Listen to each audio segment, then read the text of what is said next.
Hi, everyone. Welcome to our first episode of Credible Talk. My name is Aarica Mims, and across from me is my co-host, Eric Hage. Hello. Over the next several months, assuming we're, hopefully invited back. That's questionable. Yep. Well, we will be visiting with a variety of industry leaders to discuss all things commercial real estate in this very fast-moving and dynamic environment. Well, allow me to first say that Aarica and I are not by any means professional broadcasters. We repeat, we are not professional. So forgive us for any shortcomings. We will try our best. And in all seriousness, I do think that over the course of the next several episodes and through the course of this series, we will have a great opportunity to visit with a number of exciting folks of different backgrounds. And we're excited to learn a little bit ourselves, aren't we? Totally. We definitely have some learning to do along the way. Talk about how we met. Well, we actually met probably 10 years ago, was it? 10, 12, something. Who's 10, counting? 12 years ago. You were 15 years old at the time. Totally. So we met at we formed a networking group called the Scoops Group. Yeah. And you're the boss lady of the Scoops Group. Total boss You lady. organize every monthly meeting that we have, and it's basically comprised of a bunch of different industry folks, right? We've got some brokers and leasing, tenant rep, developers, capital markets, all the kind. I was fortunate to be the only contractor in the group, and Somehow you just kept it that way. I kept trying to keep it that way and protect my territory. So we got to know each other then, really, Yeah. and through that formed a friendship. It's been a fun. I mean, at least I think so. But maybe, we're friends. yeah. So that's how we got to know each other. So with that said, why don't you tell us a little bit about your background?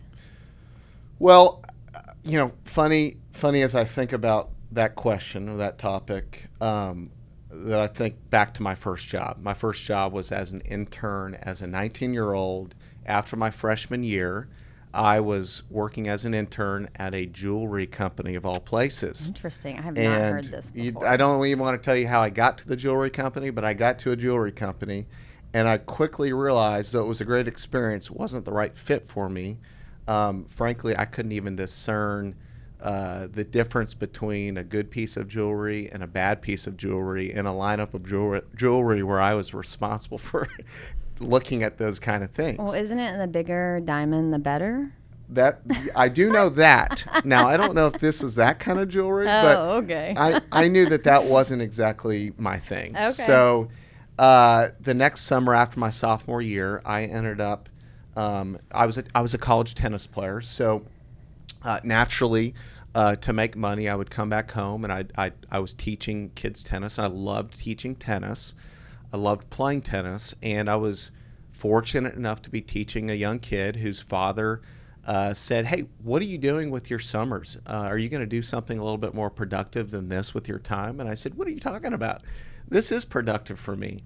And he said, No, I think you ought to look into an internship somewhere. And then that led me, thankfully, to an internship with a big construction company that at the time was based in Dallas but had a big national presence, or international. And I got to do an internship. And when I interviewed for that internship, they asked me, "Why do you want to get into construction?" And I honestly couldn't even make up an answer. And I don't want to go back to that interview, but somehow I got the internship, and they put me right out there on the job site. And Okay. And so all that being said led me into construction right out of college, where I started off as a superintendent, which means you're managing all the subcontractors and scheduling on a job site. And we were building data centers right out of the gates. And it was, after that, I moved into the office. I did some estimating work, some engineering work. So you've done it all. No, I tried to do superficially a little bit of a lot. Okay. And somehow people figured out that, or didn't figure out that I wasn't an expert in any of those things, but kept moving me along from department to department. So moved into purchasing, and then finally it wasn't until I moved into a business development role where we were client-facing with all of the folks in the commercial real estate side, brokers, developers, project managers, corporate users, that I finally figured out that that was probably the spot that I most wanted to be in. It was the people side of the business. This must be where you learned your love for talking on the phone. Well, I mean, I definitely, if I'm not talking with somebody, then I definitely get a little bit bored. But Eric yes, talks on the phone a lot. I might annoy Aarica since we only have one wall that separates us in the office. So, anyway, so I moved over to work after 7 years there for another big general contractor. Spent 10 years learning all the different aspects of the business on the managerial and administrative side as well. And that was the first start of my 17 years was in the construction side. So enough about me. Aarica, what was your first job like starting out?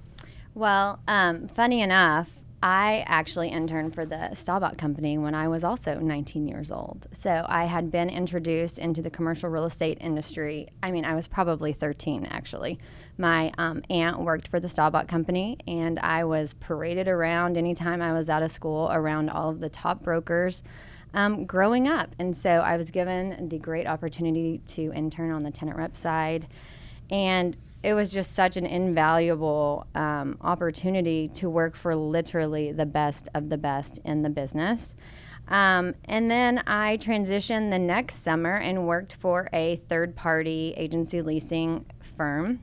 It was a small boutique firm, and I got really great experience. They were small enough to really provide a great mentorship for me. And that's really where I learned, okay, tenant rep, it's great, but I really love learning a product. I love selling that product, whether it be a land site, an office building, a future mixed-use development. I loved the sell of that building. And so from there, I had to go back to college, finish. I decided to graduate a little bit early. And then why on earth you did that, I don't know. I was just ready to jump in. Other Let's people do like this. myself were trying to drag out that part of the process. Yeah, my much older self is like, what in the heck did you do? You should have done the go to Europe for 6 months thing. But I was ready to like make money. Well, that shows how motivated you were at the time. Little did I know you didn't make money for a long time. Yes. But from there, I was hired right out of college for a boutique third-party agency leasing firm. And I was there for 7 to 8 years and had such a great experience and learned so much during that time. And so, okay, now you've spent the bulk of the start of your career on the agency leasing side. Then what made you make the switch over to the developer side? Well, I had great clients when I was on the agency leasing side. But it kind of came down to, I didn't understand why they would be making certain decisions. I wanted to see behind that curtain. I wanted to be involved in, okay, you're giving me this new development to lease, but why did you make these decisions? Why is the floor plate shaped that way? Why did you decide on these amenities versus other amenities? And I just wanted to be more of a part of the overall process. And so then I was given an opportunity to go to a office development company and worked in-house on their leasing side. And so I was there for 7 or 8 years, and that's where I really learned my love for development. I really gained experience in the ownership, operating side of the business. I, was heavily involved in acquisitions, heavily involved in, design of either whether it be a new development, a renovation, a capital project. All of that kind of encompassed a big hole of what I was missing before. And I knew that between build-to-suits, developing new buildings, I just wanted to do more of that. Sure. So enough about me. How about you? Contracting side is totally different from, not totally different, but pretty different from the developing side. It is different. And I really liked what I was doing. I never had any aspirations of being on the developer side. I had always envisioned myself as being a general contractor, and that's probably because I didn't know any better, and I didn't know really anything outside that scope because I'd been doing it for 17 years. Yeah. And it really wasn't until I got a wild hair during COVID, and I think we can all say that you and I were both a byproduct of the Great Resignation. We sure were. And so I had an epiphany one day that I wanted to go out and create my own company. It's something I had always wanted to do. Yeah. And so I set out and did that. And right as I got out there to create my own company, it was only a few weeks that I was in business that I was approached by Steve Van Amberg, KDC CEO, and asked to come into the office and visit with him and Toby Grove and Mike Rosemond.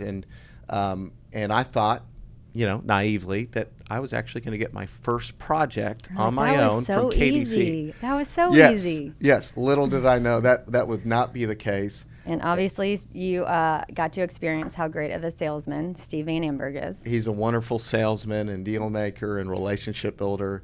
And yes, he was able to convince me to depart from my entrepreneurial plans of creating my own company and join KDC on the developer side.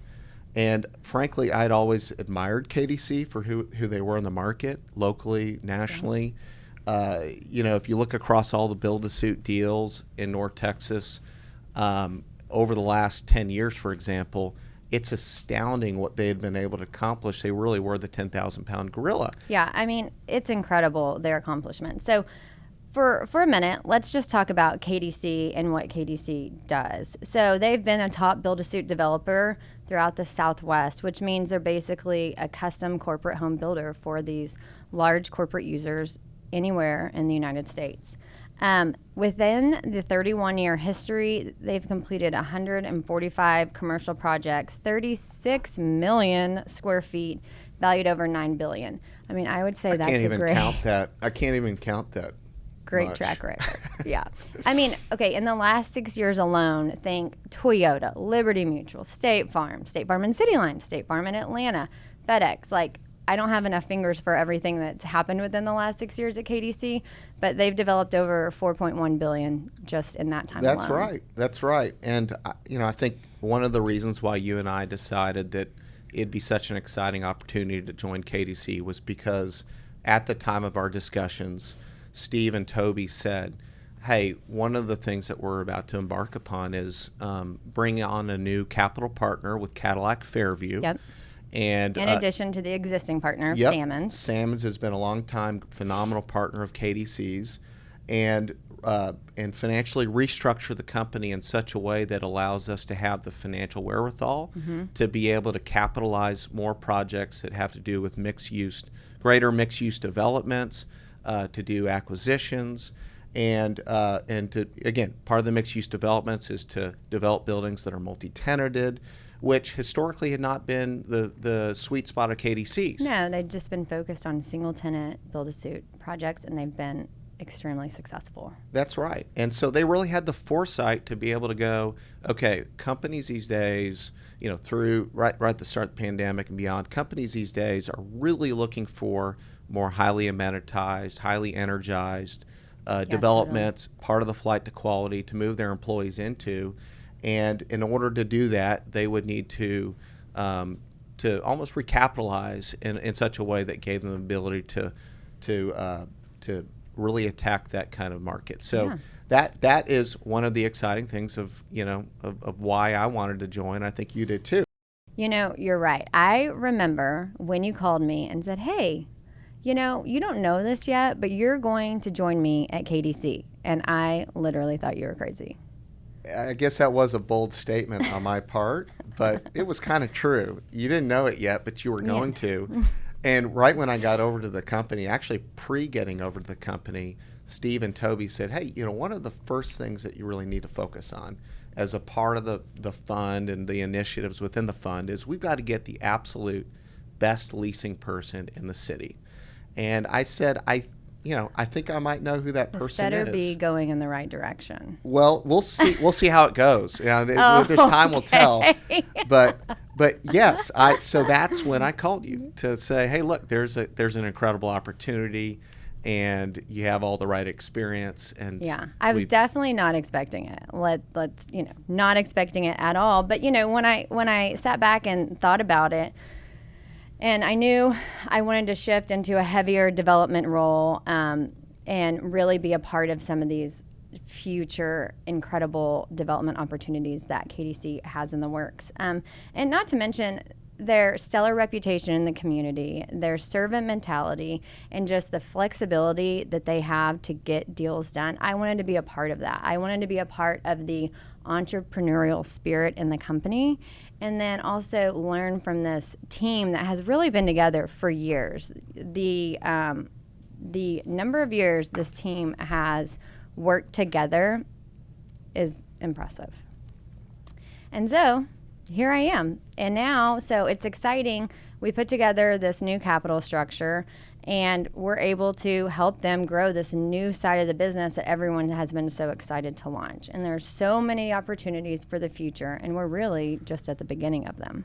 Well, the perfect examples of this, some of these really exciting projects that we're embarking on right now are Parkside, Uptown, and McKinney and Lemon as an example. Yep. So Parkside, perfect example. So it's 500,000 square foot office tower. It is located on Clyde Warren Park, a 5-acre park right outside your front door. And it is going to provide all of the high-end Class A amenities that all of these corporate users want in their quest for the flight to quality. And so historically, that wasn't really in the KDC wheelhouse unless someone was going to take all 500,000 square feet. Now it's a mixed-use, multi-tenant building, and we are able to get out there and hopefully we'll be kicking it off pretty soon. Yeah, and McKinney and Lemon, same thing. A significant mixed-use development with boutique office space, 500 or so multifamily units, and it's going to be anchored by a flagship grocer. Yeah, a national, really significant grocer that we can't talk about right now, but it's going to be anchored by a flagship grocer. Yeah. Huge development. So these are the type of developments that are going to be the start of what KDC has in store for the future. Yeah, it's so exciting.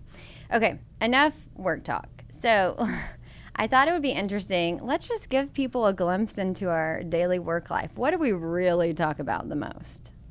Food. Well, at least that's what I like to talk about is food. Food. So it's all about food, and everything else is peripheral to food. Yeah. So, literally. So it's interesting. I thought I was a foodie until I met you. And then I realized, okay, I just like the ambiance, but the food does need to be good. I am definitely not a foodie when it comes to Eric Hage standards. He even mentioned to me early on when I joined, I knew him well, but he said, you're going to realize how food obsessed I am. And I just thought that was the most bizarre statement. Yeah, I'm so glad he gave me the heads up. I just had to forewarn you that I'm not gonna, demand much other than wherever we go, let's figure out the best places to eat. And I would, opposite of you, I would trade ambiance for good food. Mm-hmm. All day long. I would go to the pits of the world for a great meal, and I love those dives and diners. And I think it's just a byproduct of how I was raised. My mother is from Taiwan, and so she cooked great Chinese food. But she also cooked great other dishes, spaghetti, pastas, soups, chili, blah, blah, blah. You name it, she cooked it really well. And I was a kid that instead of having a normal childhood where I would eat pancakes or cereal. Flakes. Yeah, no, I was eating the leftover steak or leftover Chinese from the night before for breakfast. Yeah. And so my palate just kind of got weird, right? So then that really kind of took off on its own, and I really annoy my wife a lot because I Yelp before we go to any restaurant to see what the items look like on the menu, because I'm sure that's only one time you annoy her. There's probably many others, but yeah, go ahead. I strongly disagree with that comment. I never annoy her. Other than that, because we all know that I never really know what the item's going to look like on a menu because I don't really understand what these ingredients are half the time. And so it's always nice to get a preview. And that's been my thing is food. And I love going to Chinatown with the family and going all sorts of places. So I just like to go to lunch with Eric and literally sit down and not order anything. And Eric will order almost everything on the menu, so it doesn't really matter. Yes, I do like to order for other people, and I apologize in advance of that. So. Well, this was fun. Our first episode of Credible Talk. I'm not really sure if we're going to get, the approval on it, but I hope we can come back again for the next one. I hope we're invited back. Well, we shall see. So thank you guys for listening to our first episode of Credible Talk. They tell me this will be on a website somewhere, so visit kdc.com/credibletalk. Thanks, guys. Thank you.